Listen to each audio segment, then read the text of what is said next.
రహస్యం.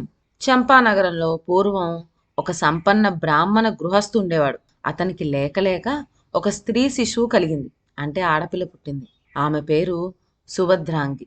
ఆ శిశువును గురించి జ్యోతిష్యులు రెండు విషయాలు ఖచ్చితంగా చెప్పారు. ఆమె పరాక్రమశాలి అయిన ఒక సార్వభౌమునికి భార్య అవుతుందని, ఇద్దరు పుత్రులు కలుగుతారని, వారిలో ఒకడు చక్రవర్తి కాబోతాడని, రెండోవాడు సంసారం త్యజించి సన్యాసి అవుతాడని. కూతుర్ని గురించి చెప్పిన ఈ మంచి మాటలకు ఆ బ్రాహ్మణుడు అంతులేని సంతోషం పొందాడు. ఆమె పెరిగి పెద్దవుతున్న కొద్దీ బ్రాహ్మణుని ఆశలు అతిశయింపసాగినాయి. చూడగా ఆమె అతిలోక సౌందర్యవతి, సర్వలక్షణ సమన్విత. ఆమెకు యుక్త వయసు వచ్చేసరికి బ్రాహ్మణుడు తన ఉనికి చంపానగరం నుండి రాజధాని నగరమైన పాటలీపుత్రునికి మార్చాడు. అప్పుడు పాటలీపుత్రానికి ప్రభువు బిందుసారుడు. ఆయనకు ఎంతో మంది భార్యలున్నారు. అందరు భార్యలకు బిడ్డలు పుట్టారు. పట్టమహిషికి పుట్టిన పెద్ద కొడుకు పేరు సుషీముడు. పాటలీపుత్రం చేరుకున్న బ్రాహ్మణుడు ఒక రోజున తన కుమార్తెను రాజు దర్శనానికి తీసుకువెళ్ళి, ప్రభు, అన్ని విధాలా తగినటువంటి ఈ నా కూతుర్ని ఏలికకు సమర్పించుకుంటున్నాను, రాణిగా స్వీకరించవలసింది అని కోరాడు. ఇందుకు రాజు సమ్మతించి ఆమెను అంతఃపురానికి పంపించాడు. తక్కిన రాణులతో పాటు సుభద్రాంగికి కూడా ఒక నివాస గృహం ప్రత్యేకించారే కాని సుభద్రాంగి అక్కడ చేరినప్పటి నుంచి అంతఃపురంలో కలకలం బయలుదేరింది. తక్కిన రాణులందరికీ ఈమె పైన అసూయ కలిగి రోజు వృద్ధి కాజొచ్చింది. వారందరూ కలిసి సుభద్రాంగి పైన రాజుకి రోత కలిగేటటువంటి పరిస్థితులు ఎన్నో కల్పించారు. వారెన్ని చేసినా సుభద్రాంగి సుగుణాలకు సౌందర్యానికి మెచ్చుకొని రాజు ఆమెను కూడా తన భార్యగా చేసుకున్నాడు. బిందుసారుడికి సుభద్రాంగి వలన అశోకుడు, విగతశోకుడు అని ఇద్దరు కొడుకులు పుట్టారు. కానీ పరిస్థితులు విషమించటం వల్ల క్రమంగా రాజుకు సుభద్రాంగి మీద, ఆమె కొడుకుల మీద కూడా ఆపేక్ష తగ్గిపోవచ్చింది. రాజుకు ఆపేక్ష తగ్గటంతో సుభద్రాంగికి, ఆమె కొడుకులకు కష్టపు రోజులు దాపరించినాయి. రాజుకు పింగళి పుత్రుడు అనే బౌద్ధ భిక్షువు పైన ఎంతో భక్తి. ఒక రోజున రాజు ఆయనను ఆహ్వానించి, ఉపాధ్యాయ, విశాలమైన నా సామ్రాజ్యాన్ని శాసించటానికి నా తరువాత రాకుమారుల్లో ఎవరికి అర్హత, సమర్థత ఉన్నదో తెలుసుకోవాలి. ఇందుకోసం పరీక్ష పెట్టి ఎవరు అర్హులో మీరే నిర్ణయించాలి అని చెప్పాడు. నగరానికి వెలుపల ఉద్యానవనంలోని సువర్ణ మండపం వద్ద రాజపుత్రులందరూ సమావేశం కావటానికి తగిన ఏర్పాట్లు జరిగినాయి. రాజు వచ్చాడు, పింగళి వత్సుడు వచ్చాడు. అందరూ చేరుకున్నారు. ఒక అశోకుడు మాత్రం అక్కడ కనపడలేదు. ఏమి, వానికి అసలు పిలుపు వెళ్ళనేలేదు. అక్కడ సుభద్రాంగి అశోకుని పిలిచి, నాయనా, రాజకుమారులందరూ పరీక్షకు కాను సువర్ణ మండపానికి వెళ్ళారు. నువ్వు కూడా వెళ్ళడం భావ్యం కాదా అన్నది. అందుకు పిన్నవాడు, అమ్మా, నన్ను చూడటానికే నాన్నగారు అసహ్యపడతారు. అటువంటప్పుడు నేను వెళ్ళి ఆయన ఎదుట పడటం ఏం బాగుంటుంది అని తన మనసులోని బాధ వెల్లడించాడు. ఏమైనా సరే వెళ్ళి తీరాలనే తల్లి పట్టుపట్టింది. తల్లి మాటను జవదాటలేకపోయాడు అశోకుడు. పసివాడు బయలుదేరే ముందు తల్లి కొంచెం శాల్యన్నం, పెరుగు మట్టి పాత్రలో పెట్టి కట్టించింది. అశోకుడు పోతూ ఉండగా దారిలో మంత్రి కుమారుడైన రాధగుప్తుడు ఎదురయ్యాడు. రాధగుప్తుడు అశోకుని క్షేమం కోరినవాడు. నేస్తుడికి ఒక వాహనం సమకూర్చి సువర్ణ మండపంలో జరగబోయే పరీక్షకు అశోకుణ్ణి కూడా పంపుదామని తాపత్రయపడ్డాడు. కానీ ఎంత యాత్నించినా మంచి వాహనమే దొరికింది కాదు. చివరకు రాజుగారి ఏనుగుల శాలలో ఒక ముసలి ఏనుగు కనిపించగా దాన్ని అశోకునికిచ్చి పరీక్షకు వెళ్ళమన్నాడు. అశోకుడు సువర్ణ మండపం చేరుకునేసరికే రాజకుమారులందరూ వారి వారికి ఏర్పాటైన ఉచితాసనాల్లో కూర్చుని ఉన్నారు. వారు కూర్చోగా ఒక్క చోటు కూడా ఖాళీ లేదు. ఇది చూచి అశోకుడు నేల మీదనే కూర్చున్నాడు. అశోకుడు అక్కడకు రావటం కానీ కూర్చోవటం కానీ ఒక్కరూ గమనించలేదు. అందరూ పరీక్ష సందడిలో మునిగి ఉన్నారాయి. పరీక్ష సమయం వచ్చింది. పింగళి వత్సుడు తన చుట్టూ కూర్చుని ఉన్న రాజకుమారుల ముఖాలన్నీ పరిశీలించి చూచాడు. అశోకుని ముఖంలో గోచరించినట్టుగా రాజలక్షణాలు మరెవ్వరి ముఖాల్లోనూ కనపడలేదు.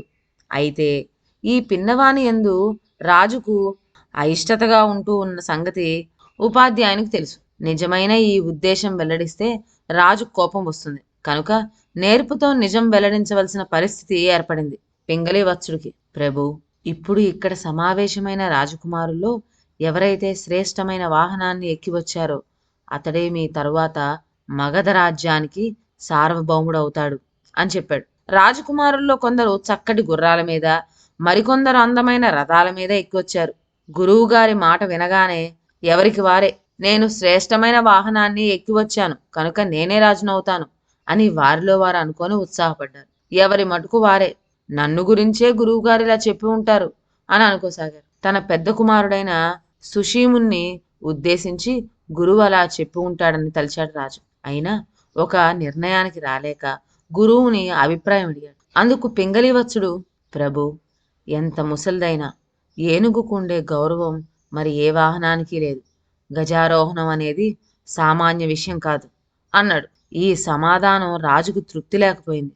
ఉపాధ్యాయ, దయ ఉంచి రాజకుమారును మరొకసారి పరీక్షించండి అని మళ్ళీ కోరాడు. గురువు మళ్ళీ మునపటి విషయాలనే రెట్టించుతూ, మహారాజా, ఇక్కడకు వచ్చిన రాజకుమారుల్లో ఎవరి వాహనం, ఆసనం, భోజనం, పానీయం, భోజన పాత్ర శ్రేష్టమైనవో అతడే మీ తర్వాత సింహాసనం అధిష్ఠిస్తాడు, సందేహమే లేదు అని అనేక విధాలా నొక్కి చెప్పాడు.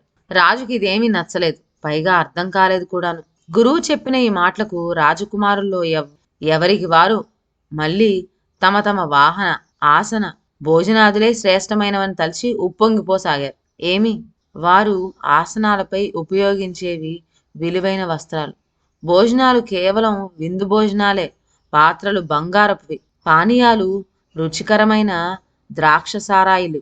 అశోకుడు సంగతి చూస్తే వాహనం ముసలి ఏనుగు, ఆసనం కటిక నేల, భోజనం పెరుగన్నం, భోజన పాత్ర మట్టితో చేసింది, పానీయం మామూలు మంచినీళ్ళు. నిజానికి వీటికంటే తక్కిన రాజకుమారులు తెచ్చుకున్నవే శ్రేష్టమైనవి కానే కావు అని చెప్పి పింగళివత్సుడు రాజు వద్ద సెలవు తీసుకొని వెళ్ళిపోయాడు. బిందుసారుడికి అశోకుడంటే అయిష్టం కావటం చేత రాజకార్యాల్లో అతన్ని కలగజేసుకొనివ్వలేదు. కానీ త్వరలోనే అశోకునికి తలవని తలంపుగా ఒక చక్కటి అవకాశం దొరికింది. సమీపంలో ఉండే తక్షశీలా నగరంలో విప్లవం బయలుదేరింది. అశోకుడు కోరి తండ్రి అనుమతి పుచ్చుకొని వెళ్ళి ఆ విప్లవం అణిచివేశాడు. కొద్ది రోజుల్లోనే విజయ గౌరవంతో నగరానికి తిరిగి వచ్చాడు. బిందుసారునికి జ్యేష్ఠుడైన సుషీముడు చెంచల స్వభావుడు. ఒక రోజున అతడు ముఖ్యమంత్రితో వేలాకోలం ఆడుతూ మంత్రిని నెత్తిమీద కొట్టాడు. మంత్రికి చాలా కోపం వచ్చింది. బాబు, ఇంకా రాజువు కాకముందే వృద్ధులైన మంత్రుల్ని కొట్టడానికి మొదలెట్టావు. రాజువైతే మా తలలే తీయించి వేసేటట్టు ఉన్నావే, కాని నువ్వు గద్దె ఎక్కకుండా నేను జాగ్రత్త పడతాలే అని మనసులో అనుకున్నాడు. ఆ క్షణం నుంచి ముఖ్యమంత్రి తక్కిన మంత్రివర్గంతో కూడి కుట్ర పనడానికని ప్రారంభించాడు. ముఖ్యమంత్రి ప్రోత్సాహం వలనే ఆస్థానంలో ఉండే తక్కిన రాజమంత్రులు 500 మంది వానికి ఎదురు తిరిగారు. ఇలా ఉండగా మునుపట్లాగానే తక్షశీలలో మళ్లీ విప్లవం వచ్చింది. ఈసారి రాజు సుషీముణ్ణి పంపించాడు. కానీ సుషీముడు విప్లవం అణచలేకపోయాడు. ఇంతలో వృద్ధుడైన బిందుసారుడికి జబ్బు చేసింది. అశోకుణ్ణి తక్షశీలకు పంపించి సుషీమన్ను ఇక్కడికి రప్పించండి, వాడికి పట్టం కట్టాలని ఉంది అని మంత్రితో చెప్పాడు రాజు. ఇది మంత్రులెవ్వరికీ ఇష్టం లేదు. అయితే రాజుకు ఎదురు చెప్పడానికి సాహసించలేకపోయారు. ప్రభు, అశోకుడు ఇప్పుడు అస్వస్థగా ఉన్నాడు, కొంచెం నిమ్మలించగానే అతన్ని అక్కడికి పంపిస్తాము అన్నారు. మంత్రులు కుట్ర చేసి అశోకునికి రోగివేషం వేసి చికిత్సకు ఏర్పాట్లు చేశారు. ఇదంతా చూడగా తన కోరిక నెరవేరలేదు కదా అని బిందుసారునికి మనోవ్యాధి ఎక్కువైంది. మంత్రులప్పుడు అశోకుణ్ణి చక్కా అలంకరించి బిందుసారుని ఎదుట తీసుకువెళ్లారు. మహాప్రభు, ఇప్పటికి వీణ్ణి సింహాసనం మీద కూర్చోబెట్టి అభిష్కృతిని చేయండి. సుషీముడు తిరిగి రాగానే అతన్నే రాజుగా చేయవచ్చు అని వినయంగా సలహా ఇచ్చారు. రాజుకు అవసాన కాలం సమీపించింది. కోపంతోనూ బాధతోనూ నోట మాటే పెకిలిందే కాదు, గత్యంతరం లేకపోయింది. ఆయన చివరకు అప్రియపుత్రుడైన అశోకుని తల మీద తన చేతులతో తానే కిరీటం పెట్టవలసి వచ్చింది. ఇదండి వాటి కథ. మరొక మంచి కథతో నెక్స్ట్ వీడియోలో కలుద్దాం. అంతవరకు సెలవు. నా ఛానల్లోని కథలు మీకు నచ్చినట్లయితే నా ఛానల్ను లైక్ చేసి సబ్స్క్రైబ్ చేయండి. షేర్ చేయటం మర్చిపోవద్దు. కొత్త కథల నోటిఫికేషన్ కోసం బెల్ ఐకాన్ ప్రెస్ చేయండి. Thank you.